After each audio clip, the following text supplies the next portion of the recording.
आपका परिचय जानना चाहेंगे? बिल्कुल। नमस्कार, मेरा नाम नेहा तिवारी है और मैं मिसेस सेंट्रल इंडिया की विनर हूँ। Now I am representing India in Mrs universe 2024।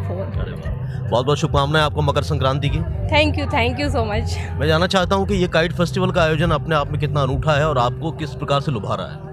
बहुत ही अच्छा है। अभी मैंने सुना है कि श्री राम जी ने पहले इसकी शुरुआत की थी और उन्होंने उनकी पतंग को इतने ऊपर उड़ाया था कि वो शायद इंद्रलोक में गई थी। मुझे बहुत ज़्यादा जानकारी नहीं है, बट मैंने भी अभी सुना है और इस चीज़ की जानकारी मिली। बहुत अच्छा लगा। एक बहुत बड़े मैदान में कई सारे बच्चों ने अपना जो उनके अंदर प्रतिभा थी उन्होंने दिखाई है और काफ़ी सारे स्टॉल लगे हुए हैं जो खासियत है उनको दिखा रहे हैं जो जिस फील्ड में वर्क करते हैं। तो बहुत ही अच्छी चीज़ थी, ऐसे होते रहना चाहिए। आपको क्या लगता है कि अब जो परंपराएं हैं हमारी उनको वापस लाने की कितनी ज़रूरत है, क्योंकि अब भागदौड़ की ज़िंदगी में कहीं हम अपने त्योहारों से, अपने रीति रिवाजों से दूर होते जा रहे हैं? एक्चुअली परंपराओं को तो आगे बढ़ाने की बहुत ज़रूरत है, क्योंकि जिस तरीके से हम देख रहे हैं बहुत क्राइम हमारे देश में या फिर हमारे देश के बाहर हर जगह फैल रहा है। तो पुरानी जो चीज़ें थी उनको लाना चाहिए, हमको हमारे बच्चों को सिखाना चाहिए, जिससे आगे जाके वो एक अच्छे परिवेश उनको मिल सके और बहुत अच्छे से वो अपने जीवन को। मकर संक्रांति पर क्या आपका मैसेज रहेगा लोगों के लिए? एज अ महिला और जिस तरीके से मैं आगे बढ़ रही हूँ, मैं महिलाओं के लिए एक संदेश देना चाहेंगे। बिल्कुल आप पतंग की तरह उड़ते रहिए और अपने सपनों को पूरा करते रहिए। Thank you so much. Thank you. Singh Bhadauria. क्या करते हैं शैलन जी? मैं आर्मी से रिटायर्ड हूँ। ये जो काइट फेस्टिवल हो रहा है इसमें आप पतंगे लेकर आए हैं उड़ाने के लिए? जी हाँ, बिल्कुल लेकर आए हैं और बच्चे को साथ में लाए हैं। हमने सोचा कि ये बहुत अच्छा मौका है और मकर संक्रांति के अवसर पर 2 दिन का इस बार मौका मिला है, 14 और 15 का, तो हमने कहा कि इसी का आनंद लिया जाए। सही कहा है कि आनंद का अवसर है और मकर संक्रांति का पर्व है, काइट फेस्टिवल हो रहा है। जी हाँ। कौन कौन सी सुरक्षा का ध्यान रख रहे हैं आप, क्योंकि पतंगे इस समय उड़ रही हैं, उसमें जो मांझा यूज़ किया जा रहा है उस पर भी सुरक्षा की बात कही जा रही है कि चीनी मांझा हमें यूज़ नहीं करना है। अब ये काइट फेस्टिवल में मैं देख रहा हूँ, काइट फेस्टिवल नहीं, जनरली काइट उड़ाते वक्त मैं देख रहा हूँ कि आजकल बहुत प्रकार की डोर मार्केट में उपलब्ध हैं, तो वो असर्टेन नहीं कर पाते बच्चे की कौन सी सही डोर है कौन सी गलत है, क्योंकि कई बार पक्षी कट जा रहे हैं या कोई ट्रैफिक में चला रहा है उसके गले में आ जा रही है। तो ये अभिभावकों का, जैसे हम पेरेंट्स एज ए पेरेंट्स लेके आए हैं, तो ये हमारी जिम्मेवारी है कि हम सही डोर देखें और वो परचेज़ करके और इनको उड़ाएं और साथ में बच्चों को रखें, ताकि सुरक्षा की भावना बनी रहे कि किसी को गले में या इस तरह से कहीं गलत तरीके से उसका नुकसान ना पहुंचे। कुल मिला के ये है। किस रूप में शुभकामनाएं देना चाहते हैं सभी को? सभी को ये शुभकामना देना चाहता हूं कि सरकार ने या जिसने भी ये फेस्टिवल ऑर्गेनाइज़ कराया, सोशल फेस्टिवल, बहुत अच्छा एक इवेंट मुझे लग रहा है और मैं सबको यही बोलूँगा कि सब लोग यहाँ आएँ और इस मकर संक्रांति के अवसर पर इस आनंद को बिल्कुल अनुभूति करें। धन्यवाद आपका। धन्यवाद। अंजुल गोस्वामी। अच्छा, मैं जानना चाहता हूँ कि ये काइट फेस्टिवल आपके लिए कितना इम्पोर्टेंट है? बहुत इम्पोर्टेंट है, क्योंकि पहले जब हम छोटे बच्चे थे तब काफ़ी पतंग उड़ाते थे, आजकल जगह ही नहीं मिलती कहीं उड़ाने के लिए। तो जब मालूम हुआ, आज सुबह का अखबार पढ़ा, तो मैंने सोचा मैं तो नहीं अब उड़ा पा रहा, पर अपने बेटे को लेके आया दिखाने के लिए कि पतंगें उड़ती हैं, हम सब लोग ऐसे उड़ाते थे। अभी उसकी पतंग भी कट गई तो उसको समझ में आया पतंग कट भी जाती है। तो यही सब देखने के लिए बड़ा अच्छा महसूस हुआ। यहाँ देख के लोग सब मज़े कर रहे हैं, अच्छे से पतंग उड़ा रहे हैं। आपको क्या लगता है कि इस तरह के जो आयोजन है कितने ज़रूरी हो गए हैं आज की, जबकि हम व्यस्त ज़िंदगी से दौर से गुजर रहे हैं, भागदौड़ वाली ज़िंदगी हो गई है? बहुत ज़रूरी हो गए, क्योंकि हम सिर्फ या तो इंस्टाग्राम पे वीडियोस देखते रहते हैं या घर में बैठ के टीवी में कुछ देखते रहते हैं। बाहर निकलते भी हैं तो सिर्फ खाना खाने या फ़ोटो खिंचाने, इस तरह की चीज़ों से बच्चा भाग रहा है और भी लोग भाग रहे हैं, देख रहे हैं, समझ रहे हैं।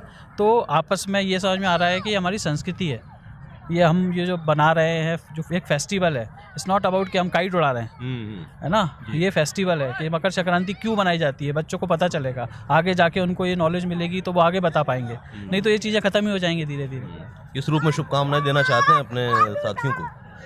यही कि सब लोग खुश रहें, अच्छे से रहें और यही अपने फेस्टिवल्स और अपनी चीज़ों को बनाते रहें। जय श्री राम। आपका परिचय जानना चाहेंगे? बिल्कुल।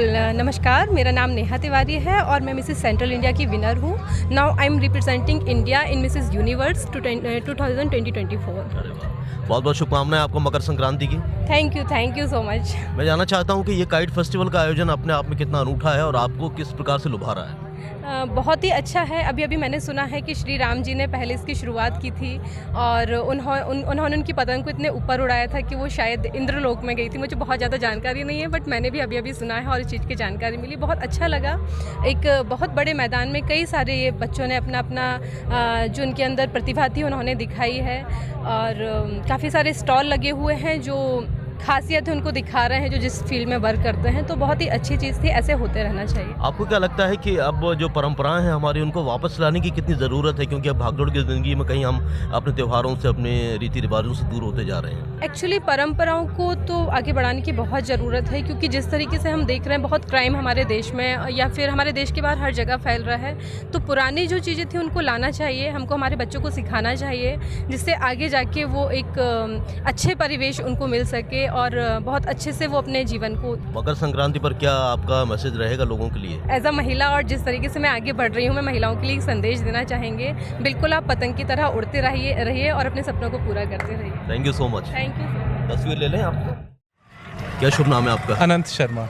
आनंद जी, आपको इस काइट फेस्टिवल में आके कैसा लग रहा है? बहुत अच्छा लग रहा है। यहाँ पे इतना सब एक्टिविटी हो रही है तो सबके लिए बड़ा अच्छा और रिफ्रेशिंग रहता है। वीकेंड पे हो गया तो सिटी में कुछ एक्टिविटी होने से अच्छी रहती है चीज़। अच्छा, तो आप पतंग आसानी से उड़ा लेते हैं कि अभी सीख रहे हैं? बचपन में तो उड़ा लेते थे, अब तो सारा टैलेंट बह गया दिखता है। कोशिश कर रहे हैं और छोटे बच्चों को भी इसका आनंद दिलवा रहे हैं। बिल्कुल सही बात है। तो यहाँ पर किस तरह की पतंगों की शैली देख रहे हैं आप? कौन कौन सी नई डिज़ाइन की पतंग है? यहाँ पे तो ज़्यादातर अभी पतंगों में तो वही पुरानी वाली जो ट्रेडिशनल पतंग है, छोटी 5 रुपए वाली है, ये 10, 20, 30 रुपए वाली हैं, वही दिख रही हैं कागज़ वाली।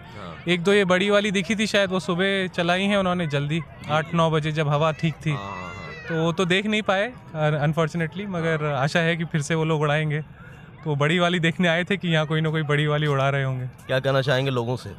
मैं तो बिल्कुल लोगों को प्रोत्साहित करूंगा कि आइए और जितना हो सके कोशिश करिए पतंग महोत्सव में भाग लेने का। अच्छा माहौल है, मौसम भी सुधर गया है और पतंग उड़ाने का तो मज़ा ही अलग है। पहले अपना परिचय दे दें। मैं बबलू खान कोलार रोड पे ही रहता हूँ। यहाँ मकर संक्रांति के उपलक्ष्य में हम लोग अलौकिक सेवा समिति के उपलक्ष्य में पतंग प्रतियोगिता कराते हैं हर साल। मैं रामराज तिवारी। बबलू खान साहब, पहले तो हम आपका बहुत बहुत स्वागत करते हैं कार्यक्रम में। और मकर संक्रांति का खास आकर्षण होता है पतंग उत्सव, पतंगबाजी। भोपाल की काफ़ी शान रही है, काफ़ी लंबे समय से भोपाल में होती रही है। आप बताएं कि कितने सालों से कोलार में ये पतंग उत्सव का आयोजन हो रहा है? 25 साल से कोलार पे करते हैं हम लोग ये पतंग प्रतियोगिता का कार्यक्रम। यहाँ पे बड़े बड़े पतंगबाज आते हैं, भोपाल के भी आते हैं, एक बार लखनऊ के भी आए थे। भैयू आगा करके था एक, भैया लखनऊ का फेमस पतंगबाज है। काफ़ी करीब 101 लोग आए थे पतंग प्रतियोगिता के जो प्लेयर थे।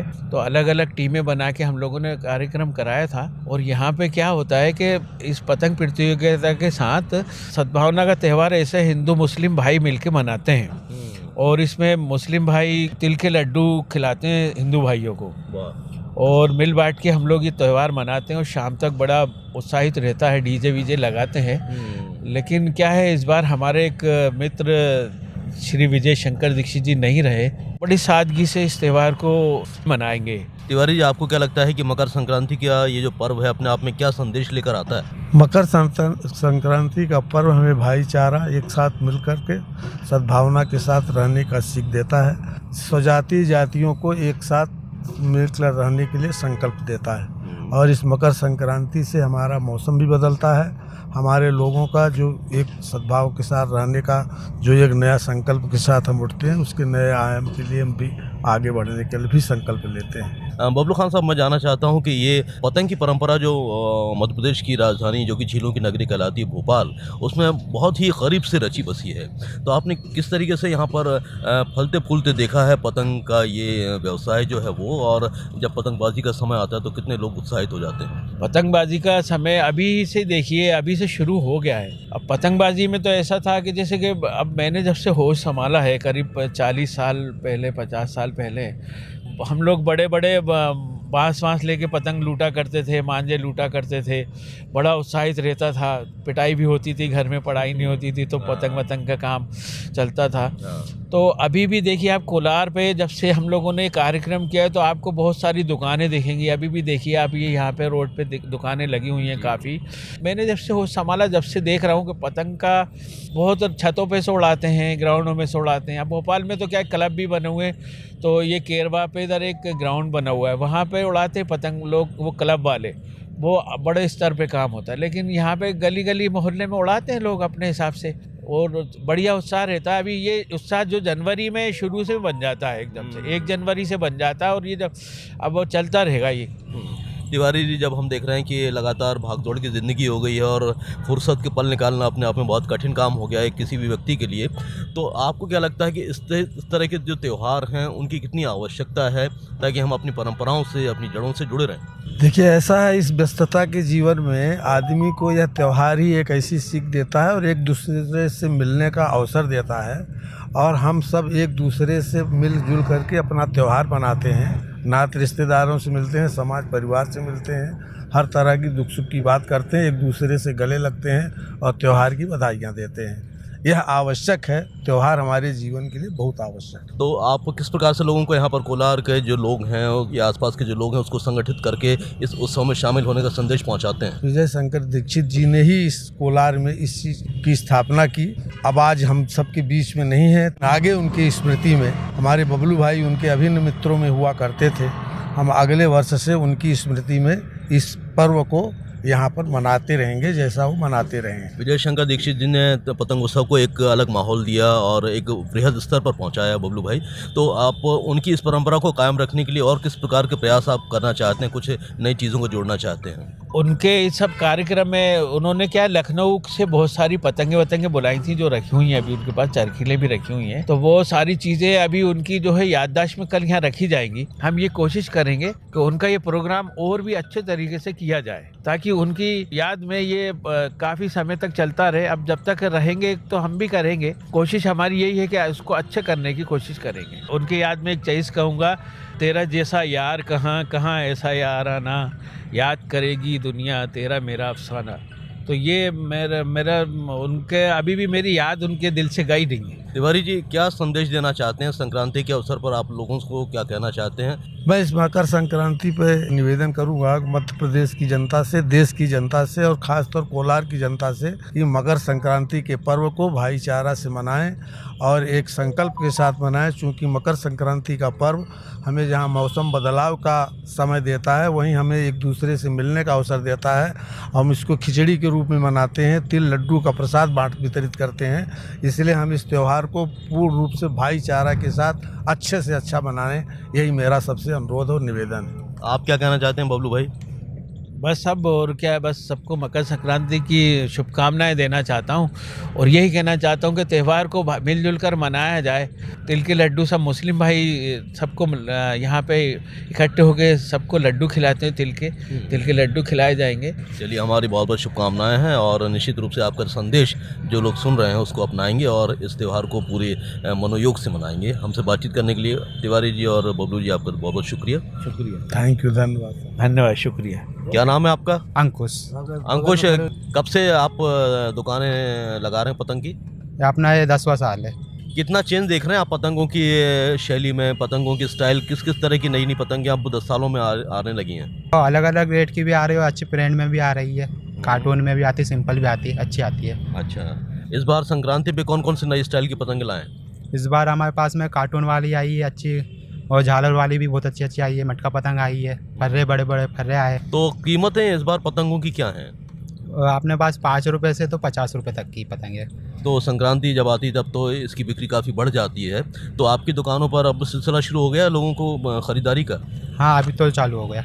और जाहिर है कि अब जब हम पतंग की बात करते हैं तो मांझे की और सद्दी की भी बात करते हैं, तो जाहिर है कि आपने सुना होगा कि चाइनीज़ मांझा हमें नहीं बेचना है, उससे नुकसान हो सकता है। तो आप इन बातों का कितना ख्याल रख के ये सद्दी और मांझा लाते हैं? और चाइना मांझा तो अपन रखते नहीं है, बाकी सिंपल मांझा सब रखते हैं। हाँ, धागा मिल जाएगा, मांझा मिल जाएगा, चाइना कोई नहीं मिलता। तो संक्रांति पे आप क्या कहना चाहते हैं लोगों से? सब अच्छे से मनाया जाए, चाइना मांझा ना रखा जाए, कोई उड़ाया ना जाए, अच्छे है सिंपल मांझा अच्छा है।